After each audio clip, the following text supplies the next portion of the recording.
Hello, everybody, and welcome to a very special edition of Beaver Dash. Today, I am joined by Oregon Ducks host, I'm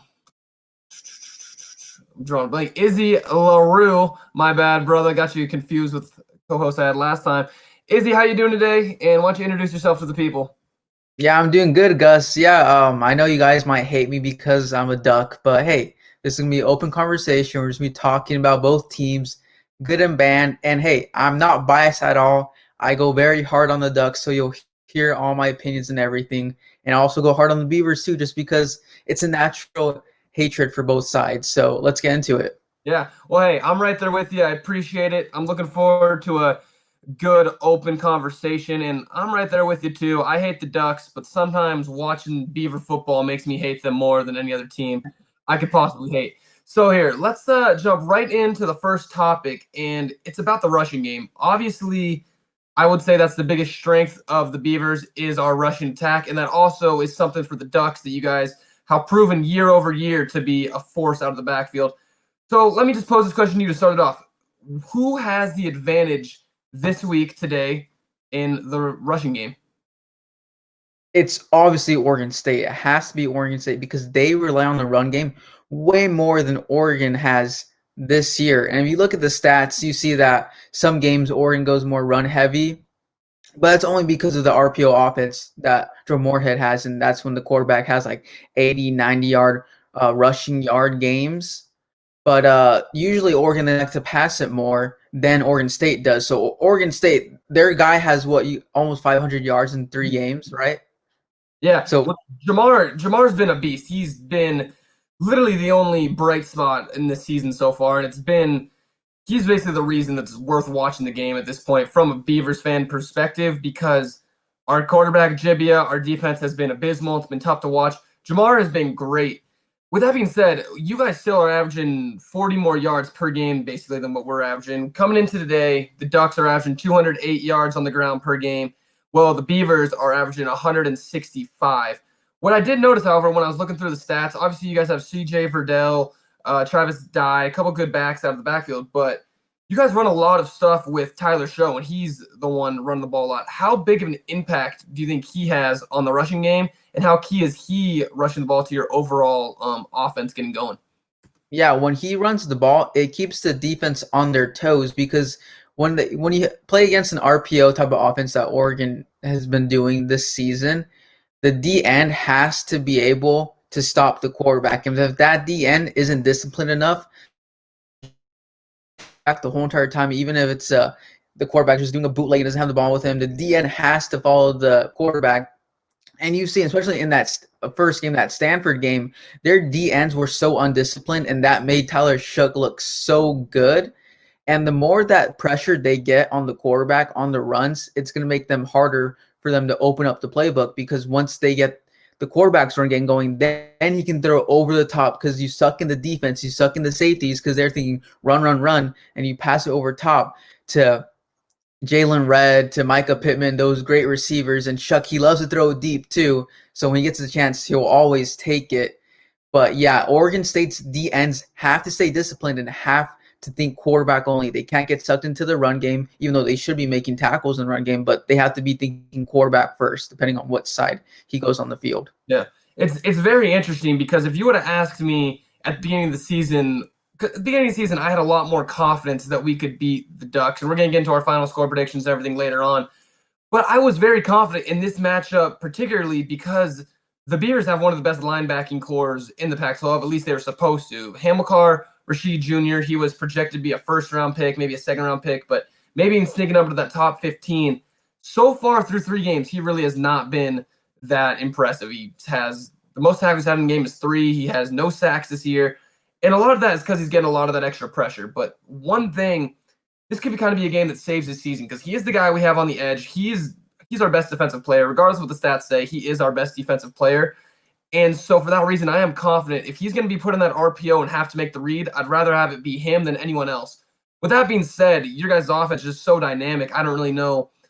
It takes a whole defense to stop it. It's not going to be one player making the right read because even if he makes the right read, you guys could either still air it deep or make a pitch. So it'll be very interesting to see. Another question I had for you, which was interesting because I was looking, CJ Verdell, he's averaging like 4.5 yards a carry, something like that. Travis Dye, I haven't watched many of the Ducks games, so this is more just a like an open question. But Travis Dye, he's averaging 8 yards a carry. Is that just a result of a couple big runs, or why is he averaging basically double of what Verdell is? Yeah, so this guy, because Oregon, they like to have 3 running backs. They have CJ Verdell, Cyrus Bibilikio, and Travis Dye. And Dye, even though he doesn't get as many touches as Verdell, when he does get touches, he usually will break it off for a big run because he's a shifty guy and he's fast too. So he'll find those open gaps and open holes in the defense, and he'll just take it and run. And you'll see it. You see a lot of times. You'll probably see it during this game too. A lot of Oregon State Beavers running after him and not going at him because just of how elusive he is in the backfield. Yeah, no, that makes complete sense, and that's kind of what worries me. Because through this game, for anyone who's watching this, who's watched some of the other Beaver dashes, me and Hef, we have ripped into the defense because it seems like Hef said it best a couple weeks ago. He said watching our defense tackle is like watching a bunch of children try and tackle a guy who's covered in butter, because that's literally what it's like. And knowing that you guys have a couple of shifty guys out of the backfield and you guys have a back who can run it, it really is going to pose some problems for us because we haven't proved we can just make open field tackles, and that's really going to be a key. We need to keep the missed tackles down if we're going to have any chance at all at winning this game. With that being said, I do think, let's flip it on the other side, our rushing attack.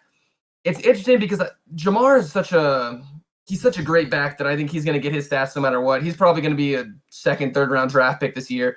He's probably going to contribute in the NFL level at some point. He is a certified prospect, a certified stud.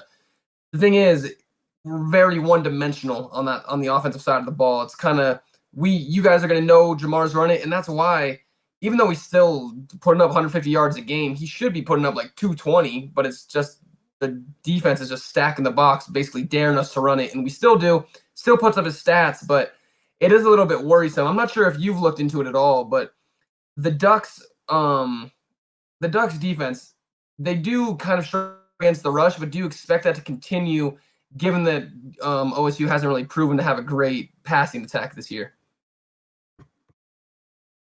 Yeah, Oregon, they game in and game out, they've struggled against the run, and they're going to do it again until they find a way, because this defensive line was supposed to be one of the best D lines in the Pac-12, and they've had no turnover at all. Instead, they've been years of experience with each other, and you have Kayvon Thibodeau in his second year. I don't know what this D line needs, but they need to get their act together and like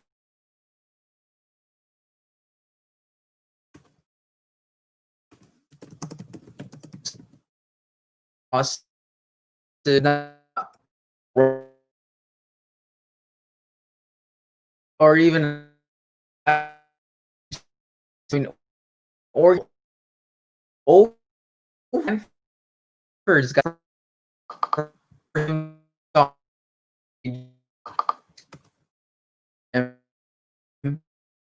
All right, well, it looks like we're experiencing some technical difficulties. Izzy just dropped off of the show. I guess I can go for a little bit solo, see if he can come back in. Hopefully he does. But a couple things I want to say. If anyone's watching, I would welcome and I would love some question.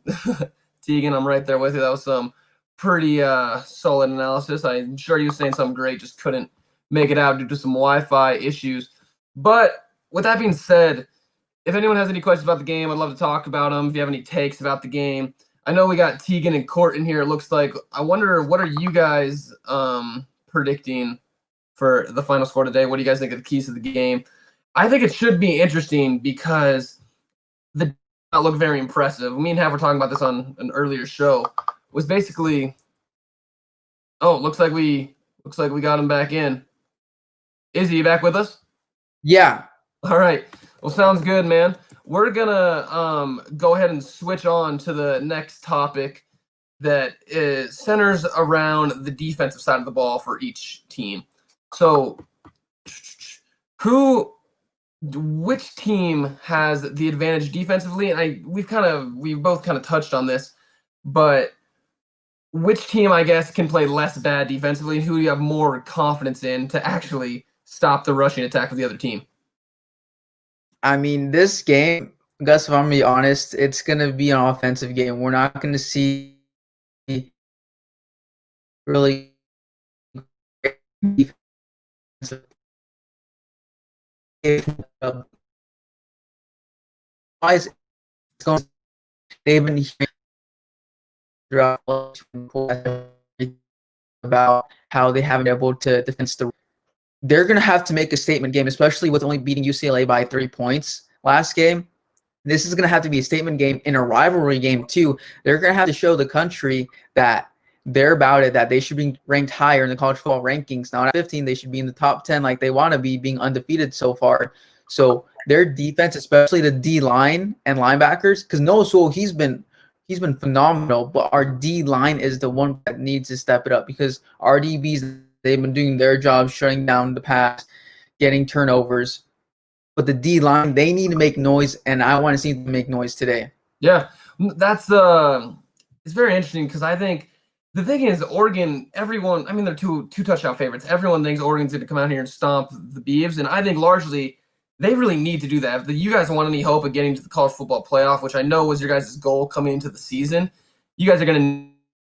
But I really like, just from a matchup perspective, I don't think that you guys are that big of an advantage over us because the biggest thing is what you need to beat the Beavers. You guys need to get pressure on Jebbia, force him to make quick decisions. So far, your defensive line, I think you guys have 3 sacks this season, so you haven't got a lot of pressure on the opposing QB. And then the second way to beat the Beavers is to have a great rush defense and basically make it so Jamar can't run the ball, which you guys haven't really proven all that well so far yet this year. So it's going to be interesting. The biggest key, I think, if we can keep Jebbia protected, keep your defense away from sacking him, that it gives him so much more confidence because you can see he's kind of a one-read quarterback, and as soon as he feels some pressure, he panics. If we can keep the pressure away, I think he's going to be great. But how confident am I in that? I'm not really sure. Do you think you're going to get some pressure on him this tonight? I'm so glad that you mentioned that because it's been like that throughout the whole entire season, seeing that type of way, and even Oregon's quarterback is like that as well, where he can't go through his progressions. So getting pressure on the quarterback is going to be the most important part because if you do that, they're not going to be able to make the reads like they want to and stick with the first route that they want to. So we'll see what happens, but I feel confident that they'll be able to get pressure. Yeah, it'll be interesting. It's kind of weird because I don't know if this is unfair to the Ducks or not.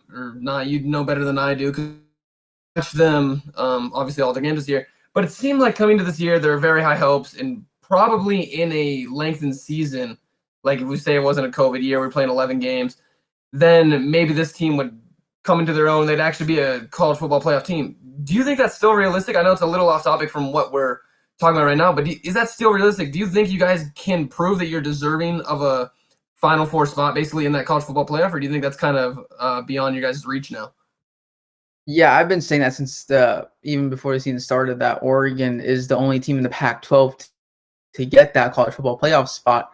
But seeing the way that they've been playing, seeing the way that other college football teams have been playing, I'd rather Oregon go undefeated because I know Oregon, they're going to go undefeated. They're going to go 6-0, win the Pac-12 championship. But I'd rather Oregon get that 5 spot and play in the Rose Bowl again than play in the college football playoffs and maybe get smoked by an Alabama or Clemson team because right now, this year, they're not ready for that. But next year, they're going to be ready. Oregon, they've been going the right trajectory to become a college football playoff team. This is a kind of a year of stagnation, and that's kind of good if you think about it because this Oregon, they're really young. They have a lot of underclassmen playing. They have new O-line. They have new quarterback, a lot of new DBs playing, and new linebacking core. So if you think about everything that's been going on with Oregon, getting that number 5 spot and playing in the Rose Bowl, that's really good, even though it's the same as last year. And you just think about it next year, then you take up a notch and then go to the college football playoffs. And then you can make a run for the money for the national championship. Yeah. I mean, I understand where you're coming from that perspective.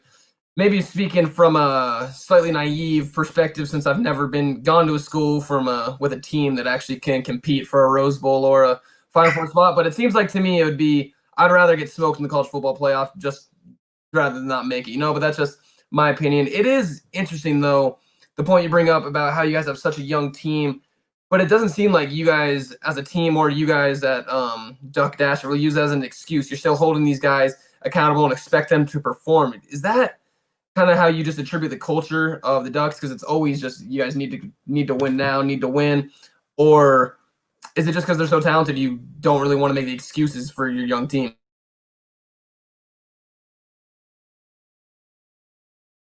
Well, that's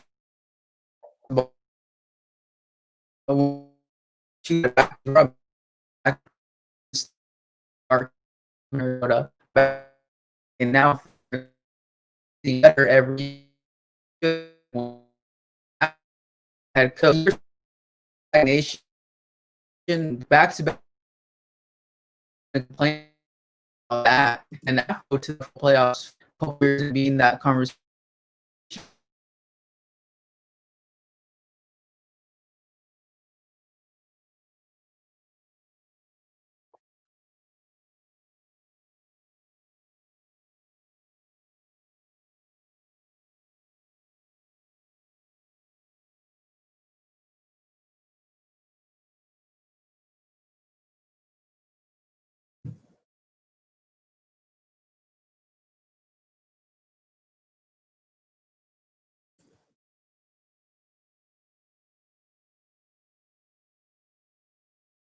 All right, I think we might have lost Izzy again, having a little bit of technical difficulties.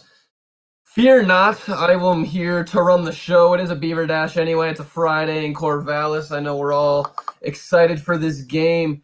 Anyone watching, I'd like to pose this question. What do you predict this final score is going to be? I'm going to go ahead and I'm going to say Beavers. Hopefully we can get Izzy back on this before it's over because I want to discuss prediction as well, but I really think we have a chance to win this one. The only reason I say that is because UCLA almost beat the Ducks.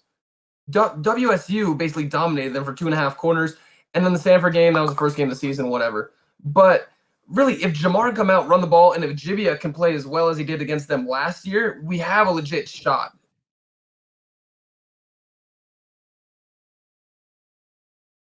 Oh, do we have Izzy back? Yeah, sorry about that. Connection is kind of wonky. What was the last thing that you heard me say?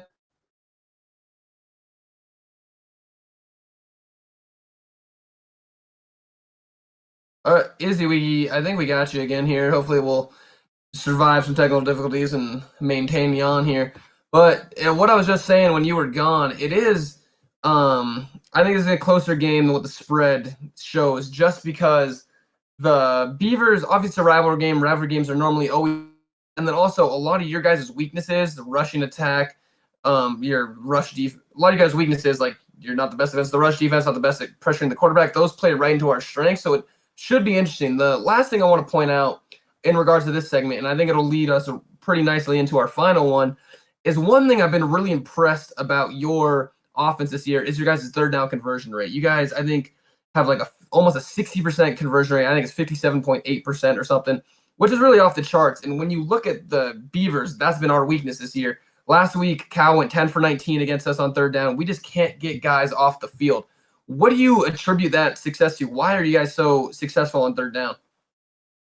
Well, we have playmakers. It's simple. Oregon has playmakers on their team, and they make plays. And when it comes to especially third downs, they know what it's about. Either it's going to be a punt or a field goal. And Oregon does not like to leave points on the board or like to punt at all. So those playmakers, they will make plays at the right times. And third down is a better time than ever. So they always try to put it all out on third downs.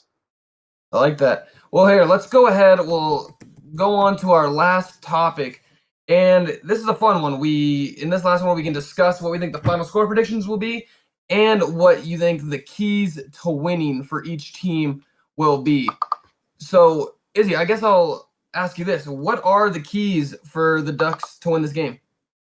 The keys for the Ducks are to try to keep Jamar Jefferson to under 100 yards to have CJ Verdell, Cyrus Habibi-Likio, Travis Dye to combine for 150 plus rushing yards and to have at least 2 sacks on the defense. Yeah, those are great takes, and great keys. We'll dive into them here in a second. But it's really interesting you say that because my first key was that Jamar needs basically a career day if we want a chance at winning this. Last year, when we played you guys, if you remember, he rushed for he had 20 rushing attempts and had 80-something yards. It was honestly one of the worst games of his career, which is sad to say. And the thing is, last year, if you remember that game, we still had a chance to win. It was very close going into the fourth quarter. And then Jamar, he fumbled. It was first career and his only career fumble.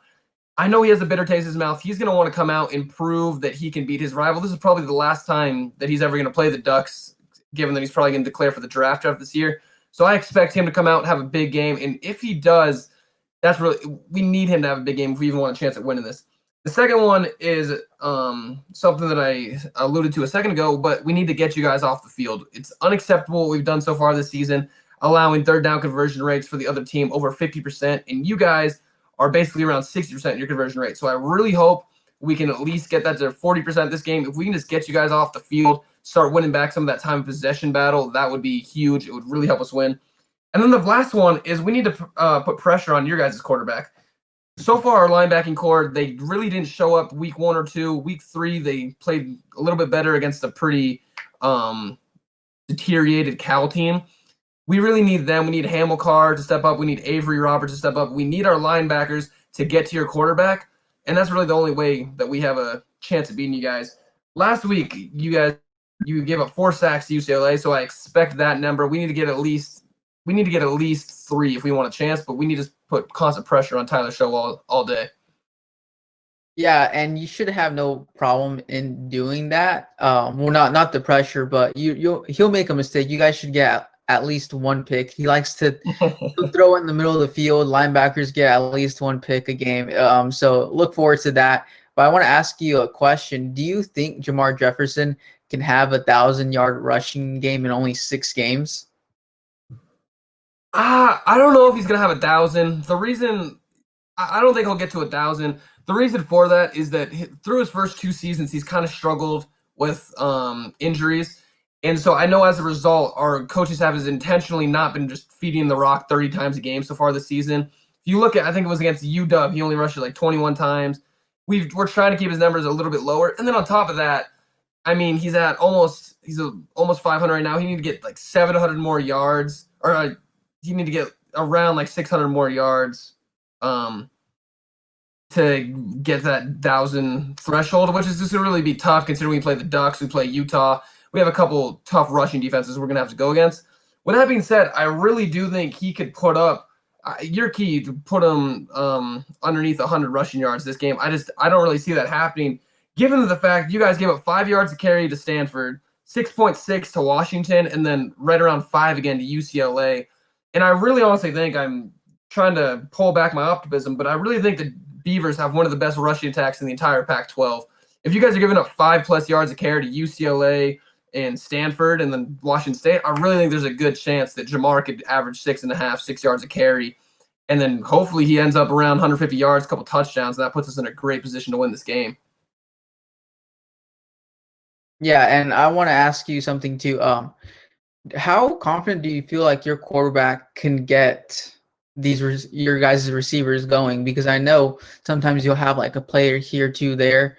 Do you think they can make any plays on Oregon's secondary?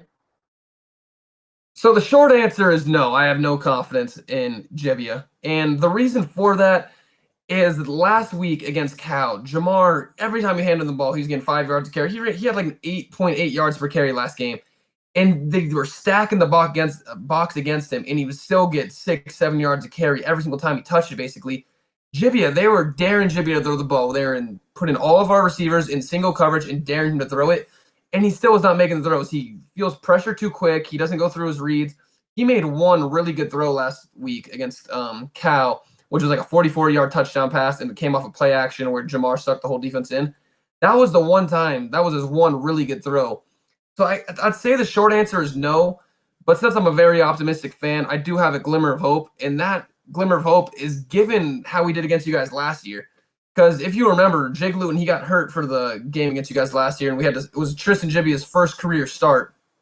He went 26 for 40, 240 yards, 0 interceptions, and looked great. He honestly looked like he should have been the starter all year. He was really impressive. We haven't seen that same Jebbia this season, but maybe what I was saying to Half earlier this week, maybe he's just one of those guys who elevates his performance to the level of the competition he's playing against. Maybe he just didn't step up against WSU, UW, and Cal because he's one of those guys who he elevates his game in big-time games, you know? So maybe there's something in him where he just plays good against the Ducks. I'm not necessarily too confident in that, but that's I guess that's my spin zone. That's my hopeful take. But I guess, what would you say? How do you have any worry about Jibbia on your guys' side of the ball? Or are you pretty confident you'll be able to maintain him and lock him down?